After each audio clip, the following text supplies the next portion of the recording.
Corona మహమ్మారి మళ్లీ దేశవ్యాప్తంగా వ్యాపిస్తోంది. ఇప్పుడు ఇది ఏపీకి పాకింది. తాజాగా ఏపీలో తొలి కేసు విశాఖపట్నంలో నమోదైంది. 28 ఏళ్ల మహిళకు పాజిటివ్ గా నిర్ధారణ అయింది. ఆమె ఆరోగ్యం నిలకడగా ఉంది. అధికారులు అప్రమత్తంగా ఉండాలని, ప్రజలు మాస్కులు ధరించాలని, లక్షణాలుంటే పరీక్షలు చేయించుకోవాలని సూచించారు. ప్రజలు గుంపులుగా ఉండొద్దని, సభలు, సమావేశాలు, పార్టీలు వంటి సామూహిక సమావేశాల విషయంలో జాగ్రత్తగా ఉండాలంటున్నారు.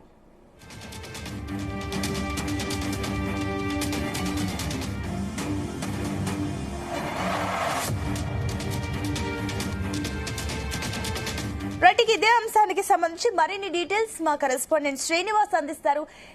శ్రీనివాస్, ప్రస్తుతం మళ్ళీ కరోనా రోజులు వచ్చినట్లుగా అనిపిస్తున్నాయి. ఏంటి తొలి పాజిటివ్ కేసు విశాఖపట్నంలో నమోదైనట్లు సమాచారం ఉంది. ఏంటి దీనికి సంబంధించిన డీటెయిల్స్?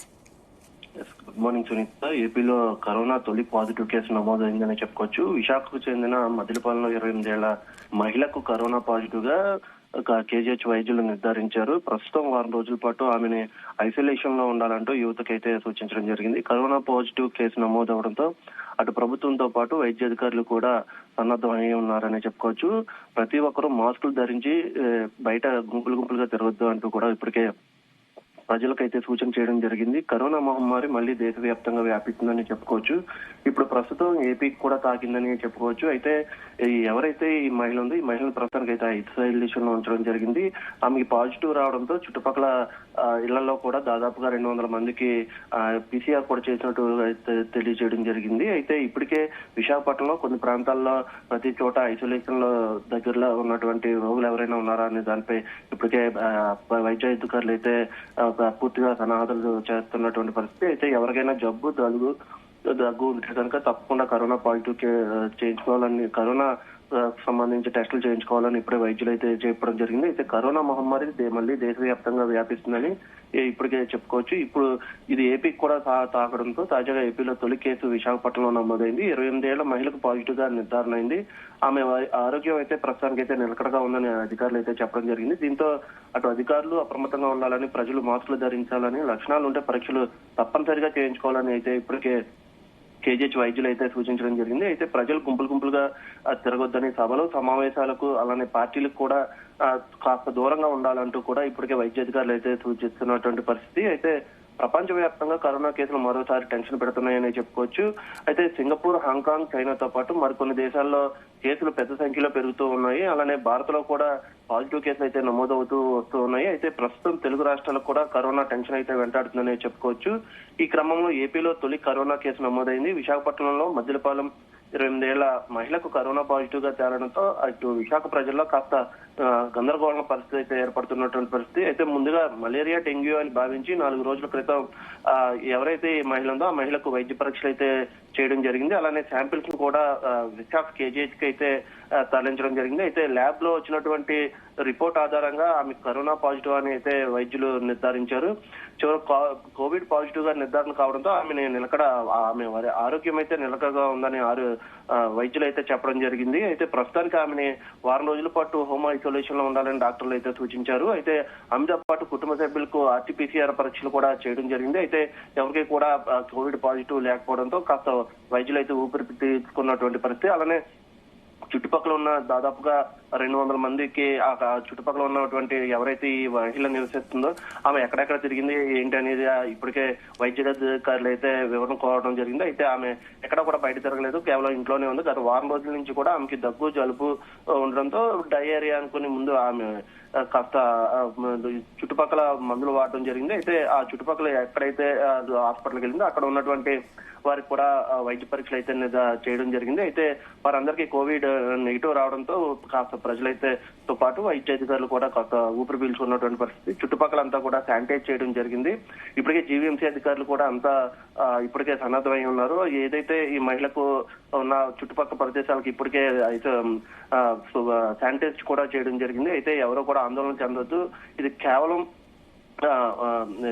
దగ్గు జలుబు ఉన్నటువంటి ప్రతి ఒక్కరూ కూడా కాస్త ఇంట్లో ఉండి ఐసోలేషన్ లో ఉండి తగిన జాగ్రత్తలు తీసుకుంటే యథావిధిగా పరిస్థితి నార్మల్ అవుతుందంటూ కూడా వైద్య అధికారులు అయితే తెలియజేయడం జరిగింది. అయితే పాజిటివ్ తేలిన మహిళ ఎక్కడా కూడా ప్రయాణం చేయలేదని అయితే కుటుంబ సభ్యులు అయితే తెలుపుతున్నట్టు పరిస్థితి. ముందస్తు జాగ్రత్తగా అవసరమైన చర్యలు తీసుకోవాలని జిల్లా అధికారులకు ఆదేశాలు జారీ చేశామని ఆరోగ్య శాఖ కమిషనర్ వీరపాండ్యన్ కూడా తెలియజేయడం జరిగింది. అయితే ప్రస్తుతానికి బహిరంగ ప్రదేశాలకు వెళ్ళినప్పుడు మాస్క్ తప్పనిసరిగా ధరించాలని ఇప్పటికే వైద్య అధికారులు అయితే సూచిస్తున్నటువంటి పరిస్థితి. అయితే ఇటు విశాఖతో పాటు అటు హైదరాబాద్ లో కూడా ఉన్నటువంటి పరిస్థితిలో కొంతమందికి పాజిటివ్ గా నిర్ధారణ అయితే చేయడం జరిగింది. అయితే ఈ ఎవరైతే కోవిడ్ లక్షణాలు ఉన్నారో వాళ్ళందరూ కూడా ఈ హోమ్ ఐసోలేషన్ లో ఉంటూ తగిన చర్యలు తీసుకుంటే కరోనా నెగిటివ్ గా వచ్చే అవకాశాలు ఉన్నాయంటూ కూడా ఇప్పటికే వైద్య అధికారులు అయితే తెలుపుతున్నటువంటి పరిస్థితి. ఈ నేపథ్యంలో అటు ఆంధ్రప్రదేశ్ ప్రభుత్వం కూడా సన్నద్ధమైంది. ప్రతి జిల్లాకి కూడా కరోనా అలర్ట్ అయితే జారీ చేయడం జరిగింది. ఎక్కడైనా ఎవరికైనా ఇబ్బంది కలిగి ఉంటే కనుక వాళ్ళు వెంటనే వైద్య అధికారులను సంప్రదించాలని, తగిన జాగ్రత్తలు తీసుకోవాలంటూ కూడా ఇప్పటికే ఆంధ్రప్రదేశ్ ప్రభుత్వం అయితే నిర్ణయం తీసుకోవడం జరిగింది. ప్రతి ఒక్క జిల్లా కలెక్టర్లతో కూడా నేరుగా వైద్యాధికారులతో కూడా సమావేశం అవుతూ ఉన్నటువంటి పరిస్థితి. ఎక్కడ ఎలాంటి విపత్కర పరిస్థితుల్లో ప్రజలకు ఎటువంటి ఇబ్బందులు కలగకుండా సరైన మందులన్నీ కూడా సమకూర్చాలంటూ కూడా ఏపీ ప్రభుత్వం అయితే ఇప్పటికే తెలియజేయడం జరిగింది. అంతేకాకుండా దాదాపుగా రైల్వే స్టేషన్ బస్ స్టాండ్ లో కూడా దాదాపుగా గుంపులుగా ఎక్కడ తిరగవద్దని కాస్త డిస్టెన్స్ పాటిస్తూ తిరగాలంటూ కూడా ఇప్పటికే వైద్యాధికారులు అయితే సూచిస్తున్న పరిస్థితి. అయితే ప్రస్తుతం మద్దిలపాలెంలో ప్రతి ఇంటింటికి కూడా కోవిడ్ పరీక్షలు అయితే నిర్వహిస్తున్నటువంటి పరిస్థితి. దాదాపుగా ఇప్పటికే 200 మందికి పైగా చుట్టుపక్కల ప్రజలందరికీ కూడా కోవిడ్ పరీక్షలు అయితే నిర్వహించారు. అయితే తదుపరి చర్యల ప్రకారం ఇప్పటికే అక్కడ శానిటైజ్ కూడా నిర్వహిస్తున్నటువంటి పరిస్థితి.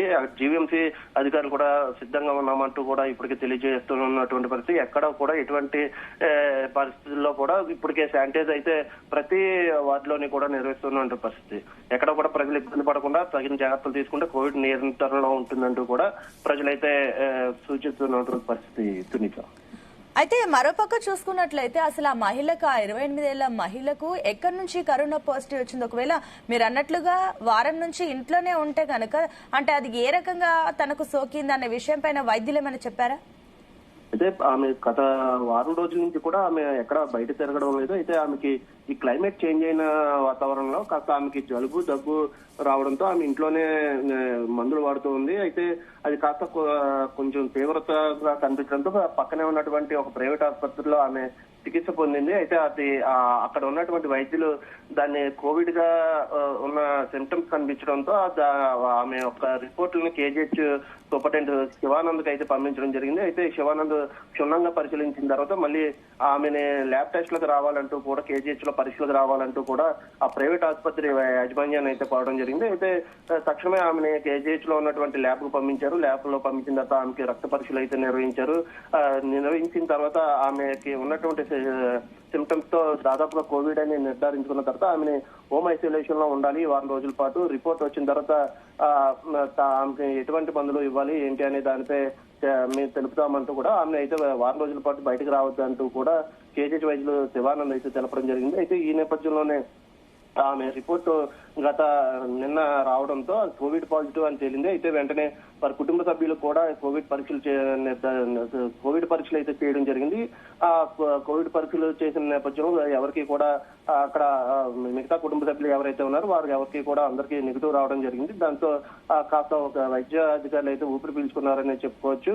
రానున్న రోజుల్లో చుట్టుపక్కల ప్రజలకి ఏదైనా సోకే అవకాశం ఉండడంతో ఆమెని వారం రోజుల పాటు ఇంట్లోనే ఉండి తగిన మందులు యూజ్ చేయాలంటూ కూడా ఆమెకి సూచనలు అయితే చేయడం జరిగింది. ఏమైతే కేవలం వాతావరణంలో మార్పుల వల్ల కేవలం ఇలాంటి సంఘటనలు జరుగుతాయి అని కూడా ఇప్పటికే అధికారులు అయితే తెలియజేయడం జరిగింది. అయితే రానున్న రోజుల్లో ప్రజలంతా కూడా అప్రమత్తంగా ఉండాలంటూ కూడా వైద్య అధికారులు అయితే తెలుపుతున్నటువంటి పరిస్థితి. ఇప్పటికే ప్రపంచవ్యాప్తంగా కరోనా మహమ్మారి మరొకసారి పంజా విసురుతుందనే చెప్పుకోవచ్చు. చాలా దేశాల్లో ఇప్పటికే చాలా మంది దీనికైతే గురవుతున్నటువంటి పరిస్థితి. గతంలో విజృంభించకుండా ప్రతి ఒక్కరూ కూడా డిస్టెన్స్ మెయింటైన్ చేస్తూ 60 నుంచి చిన్నపిల్లలు అలాగే వృద్ధులు కూడా తప్పనిసరిగా మాస్క్ ధరించాలంటూ కూడా ఇప్పటికే వైద్య అధికారులు అయితే తెలుపుతున్నటువంటి పరిస్థితి. అయితే రానున్న రోజుల్లో వాతావరణ మార్పుల వల్ల చలి ఎవరికైతే ఫీవర్ తో పాటు జలుబు దగ్గు వస్తుందో వారు తప్పనిసరిగా వైద్యాధికారులను సంప్రదించాలి, కరోనా టెస్టులు చేయించుకోవాలంటూ కూడా ఇప్పటికే వైద్యాధికారులు అయితే తెలుపుతున్నటువంటి పరిస్థితి సునీత. అయితే శ్రీనివాస్, కోవిడ్-19 వచ్చినప్పుడే దేశ వ్యాప్తంగా ప్రపంచ దేశాలన్నీ కూడా ముందుగానే చెప్పడం జరిగింది, ఈ కోవిడ్ మళ్ళీ వస్తుంది, దాన్ని ఎదుర్కోవడానికి అందరం సిద్ధంగా ఉండాలి. అందులో భాగంగానే అందరికీ వ్యాక్సిన్లు కానివ్వండి ఇవన్నీ కూడా ఇవ్వడం జరిగింది. అయితే వ్యాక్సినేషన్స్ అందరూ తీసుకున్నా కూడా ఇప్పుడు మళ్ళీ కోవిడ్ రావడాన్ని ప్రజలు ఏమన్నా ఏ రకంగా తీసుకుంటున్నారు దీన్ని?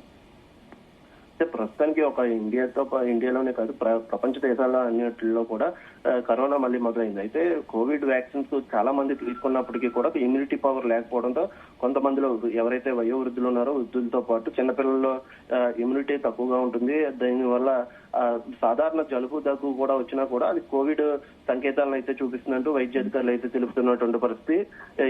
దీనివల్ల పెద్దగా ప్రభావం ఏముండదు. కోవిడ్ వచ్చినా కూడా డిస్టెన్స్ మెయింటైన్ చేస్తూ వారం రోజుల పాటు హోమ్ ఐసోలేషన్ లో ఉంటే ఇది కట్టడి చేయొచ్చు అంటూ కూడా వైద్య అధికారులు అయితే తెలుపుతున్నటువంటి పరిస్థితి. ఎవరైతే గతంలో కోవిడ్ వ్యాక్సిన్ తీసుకోలేదో వాళ్ళందరికీ కూడా వచ్చే అవకాశాలు ఉన్నాయంటూ కూడా ఇప్పటికే వైద్య అధికారులు అయితే తెలుపుతున్నటువంటి పరిస్థితి. ఇప్పటికే ప్రతి జిల్లాలోని ప్రతి గవర్నమెంట్ హాస్పిటల్లో కూడా కోవిడ్ వ్యాక్సిన్ అయితే ఇప్పుడు అందుబాటులో ఉందనే చెప్పుకోవచ్చు. ముందస్తుగా కూడా ఏపీ ప్రభుత్వం ముందుగానే ఎక్కడైతే విదేశాల్లో కరోనా సోకుతుందని తెలిసిందో అప్పుడే అప్రమత్తం అయిందని చెప్పుకోవచ్చు. దీంతో పాటు ప్రతి హాస్పిటల్లో కూడా గవర్నమెంట్ హాస్పిటల్లో కోవిడ్ వ్యాక్సిన్ అందుబాటులో ఉంది. ఎవరైతే వ్యాక్సిన్ తీసుకోలేదో వాళ్ళందరూ కూడా వ్యాక్సిన్ తీసుకోవచ్చు. మీకు అందుబాటులో ఇంజెక్షన్స్ ఉన్నాయంటూ కూడా ఇప్పటికే ప్రతి ఇంటికి కూడా ప్రచారం అయితే చేస్తున్నటువంటి పరిస్థితి. ఎవరో కూడా కరోనా ఒకవేళ పాజిటివ్ అయినప్పటికీ కూడా ఇప్పుడు ఉన్న పరిస్థితిలో అది పెద్ద తీవ్రమైన అంశం కాదంటూ కూడా వైద్య అధికారులు అయితే తెలుపుతున్నటువంటి పరిస్థితి సునీత. అయితే మొత్తం మీద అటు పొలిమేరలు గతంలో చూసుకున్నట్లయితే గ్రామాల్లో కూడా ఎవరిని రానివ్వకుండా కట్టుదిట్టం చేసేసారు. గ్రామ ప్రజలే స్వచ్ఛందంగా ముందుకొచ్చి కూడా ఎవరిని రానివ్వని పరిస్థితి. సో ఇప్పుడు ఐసోలేషన్స్ కానివ్వండి, క్వారంటైన్ కానివ్వండి, ఇలాంటి సందర్భాలు ఉంటే ఆ గ్రామాలు ఏ రకంగా ముందస్తు చర్యలు తీసుకుంటుంది? దీన్ని ఎవరో కూడా పెద్దగా పట్టించుకోవట్లేదని చెప్పుకోవచ్చు. గతంలో అయితే కరోనా మహమ్మారికి అవగాహన లేక పెద్దగా ప్రతి గ్రామాల్లో కూడా కంచెలు ఏర్పాటు చేసి గ్రామాల్లోకి ఎవరిని రానివ్వకుండా చర్యలు అయితే చేపట్టినటువంటి పరిస్థితి. అయితే ఇప్పుడు ప్రజల్లో కూడా అవగాహన ఉంది. కరోనా వల్ల పెద్దగా నష్టం లేదంటూ కూడా ప్రతి జిల్లాలతో పాటు అటు మారుమూల గ్రామాల్లో కూడా ప్రభుత్వం ఇప్పటికే ప్రచారం సాగించింది. అయితే దీన్ని డిస్టెన్స్ మెయింటైన్ చేస్తూ కరోనాకు సంబంధించిన మందులు వాడి ఇంట్లో ఉండి తగ్గించుకోవచ్చు అని ఒక అవగాహన సదస్సులు కూడా నిర్వహించడం జరిగింది. వైద్యాధికారులు కూడా ఇప్పటికే ప్రతి గ్రామంలో కూడా పర్యటిస్తున్నారు. కోవిడ్ వచ్చిన ఒకవేళ సిమ్టమ్స్ ఉన్నా కూడా వెంటనే ప్రభుత్వ ఆసుపత్రికి రావాలి, తగిన జాగ్రత్తలు తీసుకోవాలని ఇప్పటికే ప్రచారం కూడా నిర్వహిస్తున్నటువంటి పరిస్థితి. దీంతో గతంలో ఉన్నటువంటి ఆందోళన అయితే ఇప్పుడు ప్రజల్లో కూడా ఎక్కడ కనిపించట్లేదు. అయితే ఏదో గతంలో వచ్చినట్టుగానే ఏదో జ్వరం తలనొప్పి వచ్చింది అంటే ప్రజలు కూడా చాలా సింపుల్ గానే తీసుకుంటారని చెప్పుకోవచ్చు. గతంలో అయితే అవగాహన లేక కాస్త ఇబ్బంది పడినటువంటి పరిస్థితి. కరోనా వస్తే చనిపోతారు అంటూ కూడా అప్పట్లో పెద్దగా ఎవరికి కూడా అవగాహన లేదు. తర్వాత దీన్ని ప్రభుత్వం కూడా సీరియస్ గా తీసుకున్న నేపథ్యంలో ఇప్పటికే ప్రతి గ్రామంలో కూడా కరోనాకు సంబంధించి ప్రతి జిల్లాల్లోని కూడా ఇప్పటికే అవగాహన సదస్సులు అయితే నిర్వహించడం జరిగింది. అటు వైద్యాధికారులతో పాటు ఏఎన్ఎంలు కూడా ప్రతి ఇంటికి వెళ్లి దీని గురించి క్షుణ్ణంగా తెలియజేయడం జరిగింది. కరోనా వచ్చినప్పటికీ కూడా ఎవరు కూడా భయభ్రాంతులకు గురవద్దు, తగిన జాగ్రత్తలు తీసుకుంటే కరోనాని కంట్రోల్ చేయొచ్చు అంటూ కూడా ఇప్పటికే అవగాహన సదస్సులు అయితే నిర్వహించడంతో అటు ప్రజలతో పాటు ఇటు వైద్యాధికారులు కూడా కాస్త ధీమాగానే ఉన్నారని చెప్పుకోవచ్చు Sunitha. Right Srinivas, thank you.